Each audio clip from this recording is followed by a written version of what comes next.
बहुत बहुत स्वागत है हमारी इस इन्फॉर्मेटिव वीडियो के अंदर। दोस्तों, आपने बिजनेस स्टार्ट कर दिया है या बिजनेस स्टार्ट करने वाले हैं और आपके पास जीएसटी का रजिस्ट्रेशन नहीं है, तो आप इस तरह का भारत सरकार का रजिस्ट्रेशन, जिसे कि उद्यम रजिस्ट्रेशन एमएसएमई के नाम से जाना जाता है, इसके काफी तरह के बेनिफिट भी होते हैं। दोस्तों, इसका कोई नुकसान नहीं है। 30 से ज्यादा तरह के बेनिफिट एमएसएमई रजिस्ट्रेशन के होते हैं। तो आप भी 2026 के अंदर अपने आप को, अपने बिजनेस को एमएसएमई के अंदर रजिस्टर करना चाहते हैं, तो इस वीडियो के अंदर हम आपको लाइव प्रैक्टिकली और स्टेप बाय स्टेप बताने वाले हैं कि कैसे आप अपने बिजनेस को एमएसएमई में रजिस्टर कर सकते हैं। वीडियो अच्छी लगे तो लाइक करके, और अभी तक हमें सब्सक्राइब नहीं किया है तो सब्सक्राइब करके हमारा हौसला बढ़ा देते हैं। देर ना करते हुए सीधा ही एमएसएमई की वेबसाइट पर जाकर के उद्यम रजिस्ट्रेशन अप्लाई करना सीख। दोस्तों, उद्यम रजिस्ट्रेशन आपको अप्लाई करने के लिए क्या करेंगे, किसी भी ब्राउजर में आ जाना है। अगर आप पूरी की पूरी वेबसाइट लिख देते हैं तो बहुत अच्छी बात है, अदरवाइज कई बार आपको यहाँ पे फेक वेबसाइट भी देखने को मिल सकती है। उद्यम रजिस्ट्रेशन.in आ गया, या इस तरह की कोई वेबसाइट पर नहीं जाना है। उद्यम रजिस्ट्रेशन.gov.in ये गवर्नमेंट की वेबसाइट है, इसके ऊपर आपको यहाँ पे क्लिक कर देना है। तो इस तरह का पोर्टल आपको दोस्तों दिखाई देगा, जहाँ पर इस तरह का दोस्तों ऑरेंज कलर में आपको ये दिखाई दे रहा है। यहाँ पे एमएसएमई आ रहा है। मेन बात दोस्तों .gov.in होना चाहिए। अब यहाँ पे काफी सारे ऑप्शन आपके पास आएंगे। आप अपने पहले से बने हुए एमएसएमई को प्रिंट भी कर सकते हैं।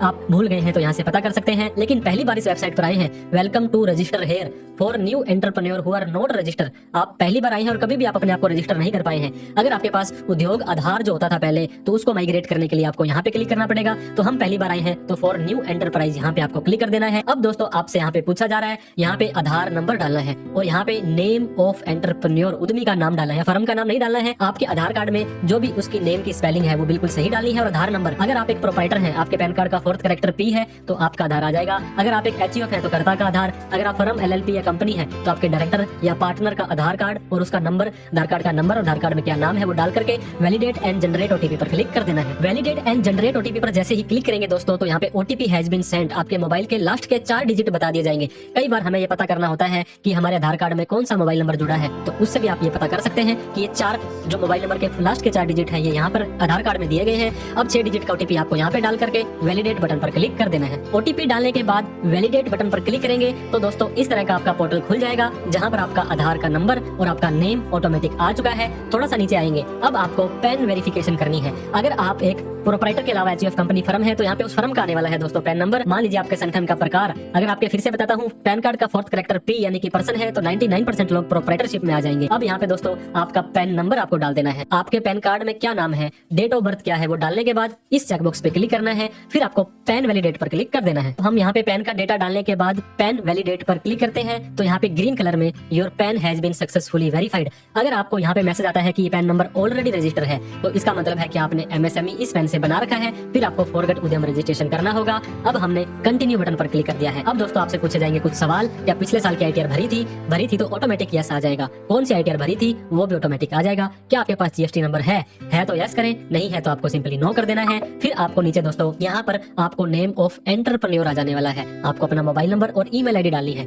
आधार ओटीपी वाला मोबाइल अलग हो सकता है, और यहाँ पे जो डालेंगे इन फ्यूचर के अंदर कभी भी आपको डाउनलोड करना है या कुछ भी करना है, वो ओटीपी इस नंबर पर आने वाले हैं। तो ये मोबाइल नंबर और ईमेल आईडी सही से आपको देख करके डाल देना है। यहाँ पे कैटेगरी में कुछ नहीं डालना है। अब आपकी 8 नंबर में दोस्तों सोशल कैटेगरी, आप जनरल कैटेगरी से, SC ST OBC से आते हैं, सेलेक्ट कर लेना है। 9 नंबर में आप मेल हैं, फीमेल हैं या अदर हैं। 10 नंबर में आप स्पेशली एबल्ड यानी दिव्यांग, जिसे कि पहले विकलांग बोलते थे, है या नहीं है, सेलेक्ट कर लेना है। अब दोस्तों आपको यहाँ पे पूछा जा रहा है नेम ऑफ एंटरप्राइज। ऊपर नेम ऑफ एंटरप्रेन्योर यानी कि प्रोप्राइटर का नेम आया था। अब यहाँ पे दोस्तों आपके पास 2 ऑप्शन रहेंगे, क्योंकि नीचे फिर से आपको यहाँ पे प्लांट या यूनिट या इकाई का नेम यानी कि आपकी फर्म का नाम तो यहाँ पे आ जाने वाला है। और बहुत सारे लोग यहाँ पे प्रोप्राइटर का नाम डाल देते हैं, लेकिन कई बार बैंक वाले बोलते हैं कि यहाँ पर भी आपके फर्म का नाम आना चाहिए, क्योंकि प्रोप्राइटर या एंटरप्रेन्योर का नेम ऑलरेडी ऊपर आ चुका है। तो हम नेम ऑफ एंटरप्राइज के अंदर हमारी संस्था का, फर्म का नाम, जिस नाम से हमने फर्म बनानी है, और यूनिट नेम में भी उसी फर्म का नाम डाल करके ऐड यूनिट के ऊपर क्लिक कर देने वाले हैं। अब हमने यहाँ पे यूनिट का नाम डालने के बाद ऐड यूनिट पर क्लिक कर देना है। दोस्तों एक से ज्यादा आपकी अगर फर्म है, यूनिट है, तो यहाँ पे डाल करके ऐड मोर करते जाएंगे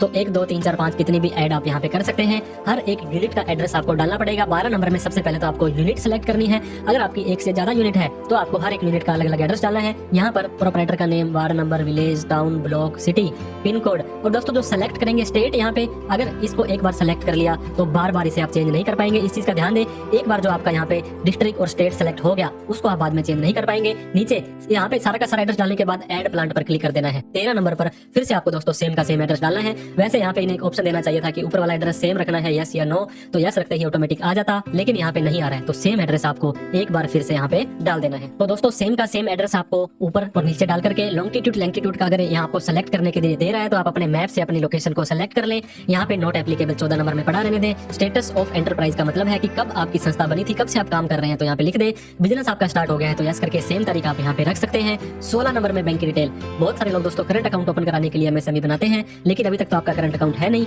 तो आप सिंपली यहाँ पे सेविंग बैंक अकाउंट का नेम, आपके बैंक का IFSC कोड और आप बैंक अकाउंट नंबर डाल सकते हैं। दोस्तों मेजर एक्टिविटी आप अपनी क्या करना चाहते हैं, सर्विस करना चाहते हैं या मैन्युफैक्चरिंग। अगर आप सर्विस लेंगे तो इसके अंदर आपको ट्रेडिंग और नॉन ट्रेडिंग दो आ जाएंगी, मैन्युफैक्चरिंग भी आप यहाँ पे ले सकते हैं। नीचे आने के बाद दोस्तों 18 नंबर में आप क्या क्या काम करना चाहते हैं। अगर आपको यहाँ पे नीचे मैन्युफैक्चरिंग करनी है तो मैन्युफैक्चर को क्लिक करेंगे और जितनी भी तरह की मैन्युफैक्चरिंग होगी वो सब यहाँ पे आ जाएगी। आपको नहीं समझ आ रहा है तो अदर मैन्युफैक्चरिंग में आकर के सेलेक्ट कर सकते हैं। सर्विस देते हैं तो सर्विस के अंदर जो भी सर्विसेज आप यहाँ पे देना चाहते हैं दोस्तों, देखिए legal and accounting activity, for example legal activity और legal activity, add more activity पे क्लिक करेंगे। अगर आप ट्रेडिंग करते हैं तो दोस्तों यहाँ पे आपको एक्सेप्ट ट्रेड, लास्ट वाला 47 है retail trade, except motor vehicle. इसके अंदर दोस्तों ग्लास है, वेयर हाउस है, न्यूज़पेपर है, कितनी तरह की एक्टिविटीज आप यहाँ पे कर सकते हैं। यहाँ पे अदर गुड्स के अंदर भी जाकर के आप यहाँ पे सेलेक्ट करें, मतलब जरूरी नहीं है कि आप सिर्फ एक ही चीज को यहाँ पे सेलेक्ट करें, एक से ज्यादा चीज को भी आपको यहाँ पे सेलेक्ट कर सकते हैं। अब यहाँ पे देखिए हमने 3 एक्टिविटी को सेलेक्ट कर लिया है। कितने पर्सन आपके यहाँ पे काम करते हैं, तो दोस्तों मेल 0 है, फीमेल 3 है, अदर 0 है, टोटल आपका यहाँ पे आ चुका है।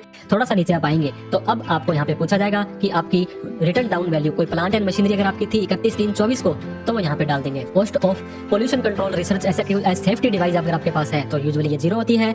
और नेट आपकी इन्वेस्टमेंट फिक्स एसेट में यहाँ पे आ जाएगी। टर्नओवर आपकी दोस्तों ऑटोमेटिक ये उठा लेगा, आपने अगर ITR भरी थी, अगर आपने GST नंबर यहाँ पे लिया हुआ था। अब जो भी यहाँ पे यस नो पूछे जा रहे हैं दोस्तों, फ्री की कोई चीज मिल रही हो तो हमें यस ही करना चाहिए, तो सारी की सारी चीजों में यस करेंगे। डिस्ट्रिक्ट इंडस्ट्री सेंटर दोस्तों जिला उद्योग के अंदर आपका यहाँ पे चेंज नहीं होने वाला है, क्योंकि आप एक बार इसके अंदर सेलेक्ट हो जाएंगे तो आपको submit and get final OTP पर क्लिक कर देना है। तो अब हम सबमिट एंड गेट OTP पर क्लिक करते हैं। ये बोलते हैं कि एक बार आपने डेटा डाल दिया उसको चेंज नहीं कर सकते हैं, ओके पर क्लिक कर देना है। अब दोस्तों आपको यहाँ पे कैप्चा कोड डालना है जो आपको नीचे दिखाई दे रहा है और ऊपर आपको 6 डिजिट का OTP डाल करके फाइनल सबमिट के ऊपर क्लिक कर देना है। अब आपको फाइनल सबमिट पर क्लिक करना है। एक बार फिर से आपको बोला जा रहा है कि देख लीजिए, ओके कर देंगे तो बाद में कुछ भी चेंज नहीं कर पाएंगे, लेकिन काफी सारा डेटा आप दोस्तों फिर भी चेंज कर सकते हैं। अब यहाँ पे देख सकते हैं आपको कांग्रेचुलेशंस, बधाई दी जा रही है, आपका उद्यम रजिस्ट्रेशन सक्सेसफुली यहाँ पे जनरेट हो चुका है। अब आपको क्या करना है दोस्तों, यहाँ पे ओके पर क्लिक कर देंगे तो आपका नंबर अब यहाँ पे शो हो जाने वाला है। आप यहाँ पे देखेंगे कि आपका ये उद्यम का नंबर है। इसको क्या करेंगे, सिंपली आप यहाँ पे Ctrl+C करके कॉपी कर सकते हैं। अब आप इसमें प्रिंट भी कर सकते हैं, प्रिंट सर्टिफिकेट भी कर सकते हैं।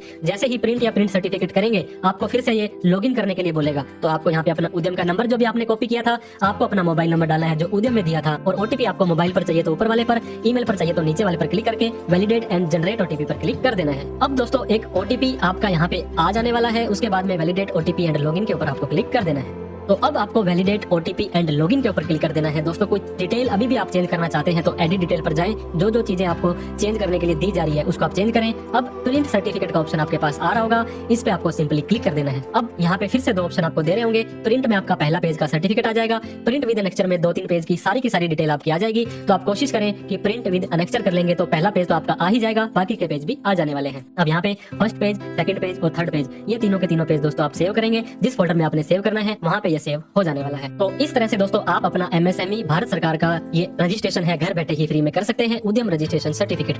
वीडियो अच्छी लगी हो तो लाइक करें, अभी तक हमें सब्सक्राइब नहीं किया है तो सब्सक्राइब करके हमारा हौसला बढ़ा दें। Thank you so much for watching this video.